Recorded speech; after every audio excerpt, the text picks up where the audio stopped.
Ramzan special এই dumpling momo রেসিপিটা শেষ পর্যন্ত না দেখলে বিশ্বাসই হবে না এত অল্প সময়ে এতটা মজার ডাম্পলিং মোমো তৈরি করে অতিথি আপ্যায়ন বা বিকালের নাস্তা ও ইফতারে পরিবেশন করা যায়। শেষ পর্যন্ত দেখার অনুরোধ রইল, আশা করছি খুব ভালো লাগবে। হ্যালো এভরিওয়ান, আসসালামু আলাইকুম, welcome back to my channel. আশা করছি আপনারা সবাই ভালো আছেন। আলহামদুলিল্লাহ, আমিও অনেক ভালো আছি। আজকে রেসিপিতে কিভাবে আপনারা মোমোর সহজ ভাজসহ এবং খুব দ্রুত ঝটপট খুব মজাদার মোমো তৈরি করে নিতে পারবেন, তো চলুন দেখে নেওয়া যাক পুরো রেসিপিটা। এখানে আমি 2.5 কাপ পরিমাণ ময়দা অ্যাড করে দিচ্ছি এবং এখানে আমি 1/2 চা চামচ পরিমাণ স্বাদ মতো লবণ অ্যাড করে দিচ্ছি এবং সমস্ত মিশ্রণটাকে এবার খুব ভালো করে হাত দিয়ে এভাবে মিশিয়ে নিচ্ছি। এখানে কিন্তু খুব বেশি কিছু আর অ্যাড করা লাগবে না। এবার এখানে আমি জাস্ট হালকা কুসুম গরম পানি দিয়ে ডোটাকে মেখে নিব, তাহলে ডোটা কিন্তু খুব সুন্দর পরিমাণ সফট হবে। এই দেখুন বন্ধুরা, এইভাবে আমি ডোটাকে মেখে নিব। আমার চ্যানেলে যারা নতুন বন্ধুরা এবং পুরাতন বন্ধুরা সবাইকে অনেক অনেক স্বাগতম, এবং যারা এখনও পর্যন্ত একটি লাইক দিতে ভুলে গিয়েছেন, আশা করব ছোট্ট একটি লাইক দিয়ে সাথে থাকার অনুরোধ রইল। তো দেখুন বন্ধুরা, এইভাবে আমি ডোটাকে মেখে নিয়েছি। এখন আমি এই ডোটাকে আধা ঘন্টার জন্য রেস্টে রেখে দিব। এখন আমি একটি বলে এখানে 250 গ্রাম পরিমাণ চিকেন কিমা নিয়ে নিয়েছি। চিকেনটাকে আমি এভাবেই ব্লেন্ডারে কিমা করে নিয়েছি, খুব বেশি মিহি কুচি না, কিন্তু জাস্ট এইভাবে একটু কিমা করে নিয়েছি। এখন আমি এখানে স্প্রিং অনিয়ন দিয়ে দিচ্ছি। যদি স্প্রিং অনিয়ন না থাকে এখানে পেঁয়াজ কুচিও অ্যাড করে দেওয়া যাবে। তো এখানে আমি 1 টেবিল চামচ পরিমাণ স্প্রিং অনিয়ন নিয়ে নিয়েছি এবং এখানে আমি 1 টেবিল চামচ পরিমাণ গোলমরিচের গুঁড়া অ্যাড করে দিয়েছি। এখানে আমি 5টা কাঁচামরিচ কুচি কুচি করে অ্যাড করে দিয়েছি। ঝালটা আপনারা যে যার টেস্ট অনুযায়ী অ্যাড করে নেবেন। এখানে এবার আমি 1 টেবিল চামচ পরিমাণ রসুন কুচি অ্যাড করে দিয়েছি।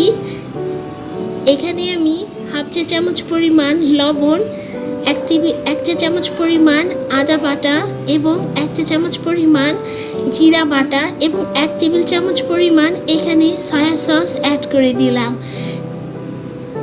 সয়া সসটা অ্যাড করে এখন সমস্ত উপকরণগুলো খুব ভালো করে মিশিয়ে নিতে হবে বন্ধুরা। এবং এখানে আমি একদম গরম তেল এখানে আমি অ্যাড করে দিচ্ছি, তাহলে চিকেনের পুরটা খুব সুন্দরভাবে মিশে যাবে।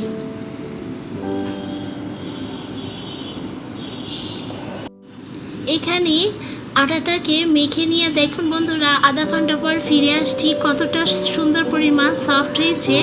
এবং এখান থেকে একটু বেশি পরিমাণ লেচি নিয়ে এই রুটিটাকে আমি বেলে নিব। রুটিটা কিন্তু কাগজের মতো যে পাতলা হবে তা না, কিন্তু একটু বড় করে, যতটা বড় করে বেলে নেওয়া যায় ঠিক ততটা বড় করে বেলে নিতে হবে। এবং এই যে এইভাবে জাস্ট এইভাবে পাতলা হবে রুটির এটা। এখন আমি একটি বাটির সাহায্যে এভাবে গোল করে কেটে নিব। সো দেখুন বন্ধুরা, এভাবে আমি গোল করে কেটে নিয়েছি। এখন আমি এই চিকেনের পুরটার থেকে কিছুটা পরিমাণ পুর আমি নিয়ে নিচ্ছি। খুব বেশি পুর নিতে যাবেন না, তাহলে ফেটে যাওয়ার সম্ভাবনা থাকবে। এই জন্য এখানে আমি 2 চা চামচ পরিমাণ চিকেনের পুর নিয়ে নিয়েছি। এবং দেখুন বন্ধুরা, এই ভাজটা এতটা ইজি যে যারা পারেন না তারাও খুব সহজে এটা পেরে যাবেন। মাঝখানে জাস্ট প্রেস করে এবার এটাকে একদম কুচি করার মতো এভাবে আমি কুচি করে করে নিচ্ছি। কতটা সহজ দেখুন বন্ধুরা, জাস্ট এইভাবে কুচি করে নিতে হবে এবং এই লাস্টের এই পোর্শনটা এইভাবে চেপে লক করে দিতে হবে। আমি এক সাইড দেখিয়েছি এবং আরেক সাইডও ঠিক সেম ভাবেই এটাকে ভাঁজ করে নিতে হবে। সো দেখুন বন্ধুরা, একটা আমার ভাঁজ করা হয়ে গিয়েছে। এখন আমি আরেকটা ভাঁজ করা দেখাচ্ছি। এটা ভাঁজ করা তো আরও সহজ, যারা ভাঁজ করতে পারেন না তারাও কিন্তু খুব সহজভাবে ভাঁজ করে নিতে পারবেন। সো দেখুন বন্ধুরা, এইভাবে আমি এইভাবে লক করে নিলেই দেখুন এটা কতটা ইজি পরিমাণ, জাস্ট মাথাটা ঘুরে এভাবে লক করে দিলে হয়ে গেল। এখানে আমি 1 চা চামচ পরিমাণ ঘি ব্রাশ করে দিচ্ছি। ঘিটা ব্রাশ করে দিলে বন্ধুরা মোমোটা খুব সুন্দর একটা ফ্লেভার আসবে। এবং এখন আমি সমস্ত মোমোগুলোকে এভাবে এক এক করে সাজিয়ে দিচ্ছি। একটু হালকা সাইড করে করে সমস্ত মোমোগুলোকেই দেখুন বন্ধুরা আমার সাজিয়ে নেওয়া হয়ে যাবে।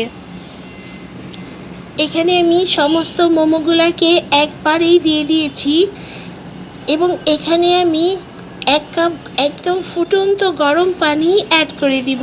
এখানে আপনারা ঠান্ডা পানি অ্যাড করতে যাবেন না, একদম ফুটন্ত গরম পানি অ্যাড করে ঢাকনা দিয়ে ঢেকে দিবেন জাস্ট 5 মিনিটের জন্য। 5 মিনিটেই আপনার মোমোটা কিন্তু তৈরি হয়ে যাবে। কে বলেছে যে আপনাকে ভাপ দিয়ে মোমো তৈরি করতে হবে? সো দেখুন বন্ধুরা মোমোটা কিন্তু আমার একদম তৈরি হয়ে গিয়েছে এবং এখানে যে পানিটা আছে হালকা পরিমাণ, এটা কিন্তু এখন আমি শুকিয়ে নিচ্ছি এবং চুলার জাল কিন্তু হাই হিটেই রাখতে হবে। তো দেখুন বন্ধুরা মোমোটা আমার তৈরি করা হয়ে গিয়েছে। এখানে হালকা পানিটাকে আমি শুকিয়ে নিচ্ছি এবং এখন একটি বাটিতে সার্ভ করে দেখাবো। দেখুন বন্ধুরা আমার একটা মোমো কিন্তু ফেটে যায়নি বা না একদম ভেঙে যায়নি। সমস্ত মোমোগুলো আমার তৈরি করা হয়ে গিয়েছে। এখন কিন্তু আমি খুব মজাদার ডাম্পলিং সসটা আমি তৈরি করে নিব।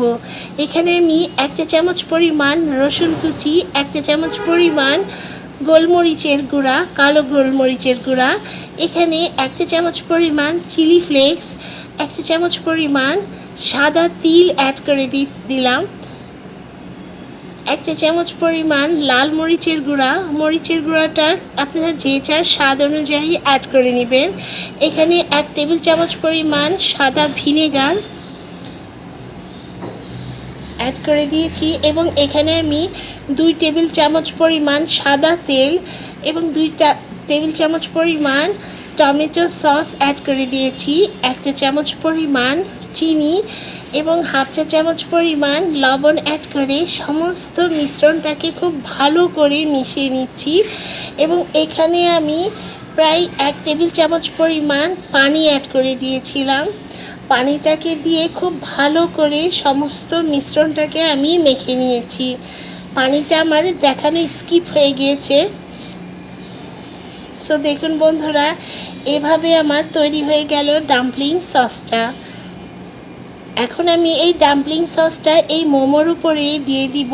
এতটা মজার হয়েছিল বন্ধুরা কি বলবো, আমার তো এখনই জিভে জল আসে যাচ্ছে, জিভে পানি চলে আসছে, এতটাই মজাদার হয়েছিল।